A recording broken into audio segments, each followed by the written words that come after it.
ಯಾರೊಬ್ಬ ರೂಪೇಶ್ ರಾಜಣ್ಣ ಅಂತ ಬೇರೆ ಹುಟ್ಕೊಂಡಿದ್ದಾನೆ.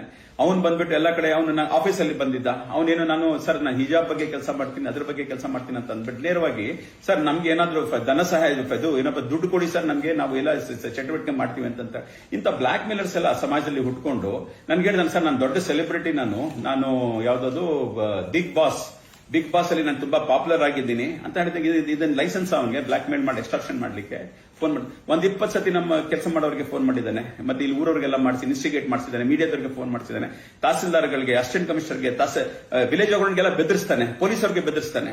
ಏನಿದು ಕನ್ನಡ ಚಟುವಟಿಕೆಗಳು ಅಂತ ಹೇಳಿದ್ರೆ ಜನಕ್ಕೆ ಬ್ಲಾಕ್ ಮೇಲ್ ಮಾಡೋದ ಅಥವಾ ಕನ್ನಡ ರಕ್ಷಣೆ? ಇವನ್ಕಿಂತ ಹೆಚ್ಚಾಗಿ ಕನ್ನಡ ರಕ್ಷಣೆ ಬಗ್ಗೆ ನಾವು ಮಾಡಿದ್ವಿ. ಕನ್ನಡ ಕ್ರಾಂತಿ ಕಾರ್ಯಕ್ರಮ ಅಂತ ಕೆಜಿಎಫ್ ಅಲ್ಲಿ ಕಮಿಷನರ್ ಆಗಿದ್ದಾಗ ಕಂಪ್ಲೀಟ್ ಕೆಜಿಎಫ್ ಅಲ್ಲಿ ಇರುವಂತಹ ತಮಿಳ್ ಬೋರ್ಡ್ಸ್ ಎಲ್ಲ ಚೇಂಜ್ ಮಾಡ್ಬಿಟ್ಟು ಕನ್ನಡದಲ್ಲಿ ಮಾಡಿಸಿದ್ದೀನಿ ನಾನು. ಇದು ಕೆಲಸ ನಾವು ಮಾಡಿದ್ದೀವಿ.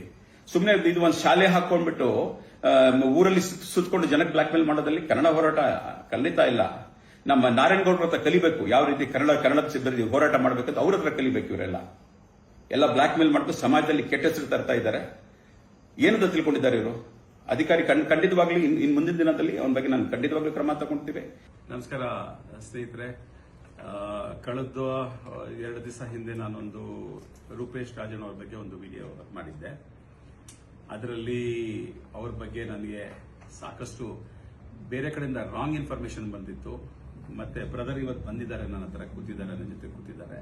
ಅವ್ರು ತುಂಬಾ ಪ್ರೀತಿ ವಿಶ್ವಾಸದಲ್ಲಿ ಸರ್ ನಾನು ಏನಿದೆ ಕಾನೂನುಬದ್ಧವಾಗಿ ಮಾತ್ರ ಕೇಳಿದೆ ಹೊತ್ತು ನಾನು ಯಾವತ್ತೂ ಇಲ್ಲೀಗಲ್ ಅಂತ ಹೇಳ್ಬಿಟ್ಟು ನಾನು ಯಾವ್ದು ಕೇಳಿಲ್ಲ ಸರ್. ಮತ್ತೆ ವೈಯಕ್ತಿಕ ನಿಮ್ಮ ಮೇಲೆ ನನಗೆ ಯಾವುದೇ ತರ ದ್ವೇಷ ಇಲ್ಲ ಅಂತ ಅವರು ದೊಡ್ಡ ಮನಸ್ಸಿಂದ ನನ್ನ ಹತ್ರ ಬಂದಿದ್ದಾರೆ. ನನಗೂ ತುಂಬಾ ದೊಡ್ಡದಾಯ್ತು ಇವತ್ತು ಅವ್ರಿಗೆ ಮೀಟ್ ಮಾಡಿ. ಅತಿ ಸಂತೋಷ ಆಯ್ತು ನನಗೆ ಅದ್ರ ಬಗ್ಗೆ. ಅದು ಅವ್ರ ಬಗ್ಗೆ ಯಾವುದೇ ಆರೋಪ ಇರೋದು ಸತ್ಯ ಇಲ್ಲ. ಅವ್ರ ಮಾತು ಕೇಳ್ತಾ ಇದ್ರೆ ತುಂಬಾ ದೊಡ್ಡ ವ್ಯಕ್ತಿ ಇದ್ದಾರೆ ಅವ್ರು ಹೇಳಿರೋದು ಮಾತುಗಳು ನಾನು ಕೇಳ್ತಾ ಇದ್ರೆ ನನಗೆ ತುಂಬಾ ಬೇಜಾರಾಗ್ತಾ ಇದೆ. ಇದು ಯಾಕಪ್ಪ ನಾನು ಜಾಸ್ತಿನೇ ಹೇಳ್ಬಿಟ್ಟೆ ಅವ್ರ ಬಗ್ಗೆ ಅಂತ ಹೇಳ್ಬಿಟ್ಟು ನನಗೆ ಯಾವುದೇ ತರ ಅವ್ರ ಫ್ಯಾಮಿಲಿ ಆಗ್ಲಿ ಅವ್ರಿಗಾಗ್ಲಿ ನೋವು ಆಗ್ಬಾರ್ದು. ಯಾಕಂದ್ರೆ ನನಗೇನು ಒಂಥರ ಬೇರೆ ತರ ನೋವಾಗಿತ್ತು. ಬಟ್ ನನಗೇನು ಪರ್ಸನಲ್ ಯಾಕಂದ್ರೆ ಪರಿಚಯ ಇರಲಿಲ್ಲ ಅವರು. ಈಗ ಪರಿಚಯ ಆಗಿದೆ. ಅವರು ಹೋರಾಟಗಾರರು, ನಾನು ಅಧಿಕಾರಿಯಾಗಿ ನಾನು ಹೋರಾಟ ಮಾಡಿದ್ದೀನಿ. ನಾನು ತಮಗೆ ಹೇಳಿದ್ದೆ ಕೆಜಿಎಫ್ ಅಲ್ಲಿ ಬೆಳಗಾಮಲ್ಲಿ ನಾನು ಕಮಿಷನರ್ ಆಗಿದ್ದಾಗ ಕೆಲಸ ಮಾಡಿದ್ದೀವಿ. ಅವರು ಮೊದಲೇ ತಂದು ಮಾಡಿದ್ವಿ. ಈಗ ನನಗೆ ಇವತ್ತಿಂದ ರೂಪೇಶ್ ರಾಜಣ್ಣ ನನ್ನ ತಮ್ಮ, ಕನ್ನಡ ಹೋರಾಟ ಸಂಘಟನೆಗಳ ಬಗ್ಗೆ, ಕರ್ನಾಟಕ ಬಗ್ಗೆ ಆಗಲಿ, ಕನ್ನಡ ಉಳಿಸೋದ ಬಗ್ಗೆ ಆಗಲಿ ನಾನು ಜೊತೆಗೆ ನಂದು ಎಲ್ಲಾ ಸಪೋರ್ಟು, ಎಲ್ಲಾ ತರ ಪ್ರೀತಿ ವಿಶ್ವಾಸ ಸಪೋರ್ಟ್ ಏನು ಅವರೇ ಸಪೋರ್ಟ್ ಮಾಡ್ತಾರೆ, ಜನ ಸಪೋರ್ಟ್ ಮಾಡ್ತಾರೆ. ನನ್ನ ಪ್ರೀತಿ ವಿಶ್ವಾಸ ಮತ್ತೆ ನನ್ನ ಆಶೀರ್ವಾದ ಅಂತೂ ಯಾವತ್ತೂ ರೂಪೇಶ್ ಜೊತೆ ಇರ್ತದೆ. ಮತ್ತೆ ದೇವ್ರು ಒಳ್ಳೇದ್ ಮಾಡಿ ರೂಪೇಶ್ ನಿಮ್ಗೆ. ಮತ್ತೆ ಏನೋ ಮಿಸ್ಕಮ್ಯುನಿಕೇಶನ್ ಆಗಿದೆ, ಅದು ಮಿಸ್ಕಮ್ಯುನಿಕೇಶನ್ ಅಲ್ಲಿ ತಾವು ಬೇಜಾರು ಮಾಡ್ಕೊಳ್ಬಾರ್ದು ಅಂತ ಹೇಳ್ತಾ ದೇವ್ರನ್ನ ಒಳ್ಳೇದ್ ಮಾಡ್ಲಿ. ನಿಮ್ಮ ಹೇಳಿಕೆಗಳನ್ನ ವಾಪಸ್ ತಗೊಂಡಿದ್ದೀನಿ ಅದಂತ ಹೇಳ್ಬಿಟ್ಟು ಮತ್ತೆ ನಾನು ಏನೇನೋ ನಂದು ಹೇಳಿಕೆ ಇದೆ ಎಲ್ಲನೂ ನಾನು ವಾಪಸ್ ತಗೊಂಡಿದ್ದೀನಿ. ಅಂತ ಮನುಷ್ಯ ಇಲ್ಲ. ಅವರು ತುಂಬಾ ದೊಡ್ಡ ಮನಸ್ಸಿಂದ ಬಂದಿದ್ದಾರೆ ಅಂತ ಹೇಳಿದ್ರೆ ಏನಾಗುತ್ತೆ ಅಂತ ಹೇಳಿದ್ರೆ ಒಂದು ಮನಸ್ಸಲ್ಲಿ ನೋವು ಇಟ್ಕೊಂಡು ನನ್ನ ಹತ್ರ ಬಂದಿದ್ದಾರೆ.